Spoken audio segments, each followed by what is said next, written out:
Pengakuan Sandiaga Uno jelang Pilpres sebut habiskan 1 triliun rupiah di Pilpres 2019 dilirik karena harta. Nama Menteri Pariwisata dan Ekonomi Kreatif Sandiaga Uno kini tengah ramai menjadi perhatian usai dirinya memutuskan keluar dari Partai Gerindra dan bergabung ke P3.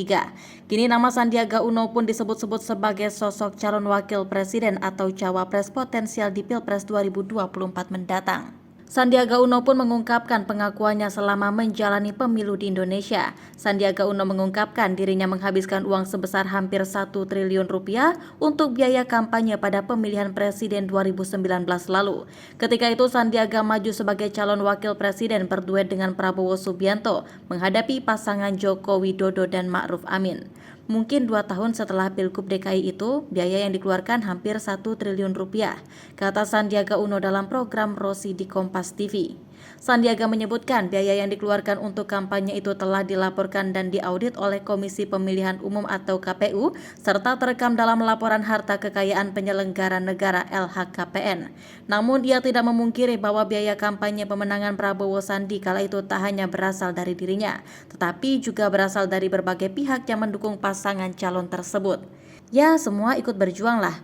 Tapi secara terbuka, saya melaporkan jumlah harta yang harus dilego untuk membiayai kampanye, ujar Sandiaga. Di samping itu, mantan wakil gubernur DKI Jakarta itu juga menyadari bahwa harta dan logistik yang ia miliki menjadi daya tarik yang membuatnya diincar untuk menjadi calon wakil presiden pada Pilpres 2024 mendatang.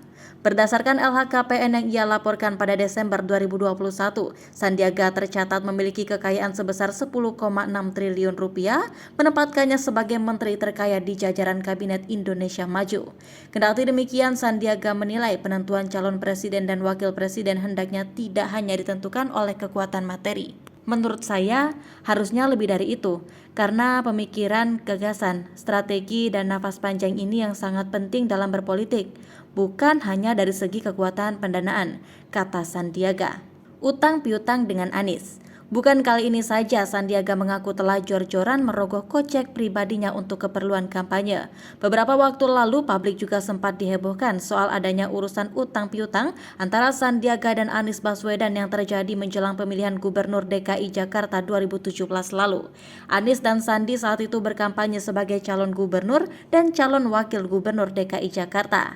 Persoalan ini awalnya diungkapkan oleh mantan tim sukses Anies Sandi, yakni Erwin Aksa, yang menyebut ada perjanjian antara Anies dan Sandi menjelang Pilgub DKI.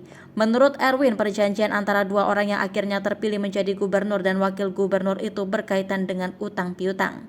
Saya cuma melihat, saya nggak tahu isinya apa.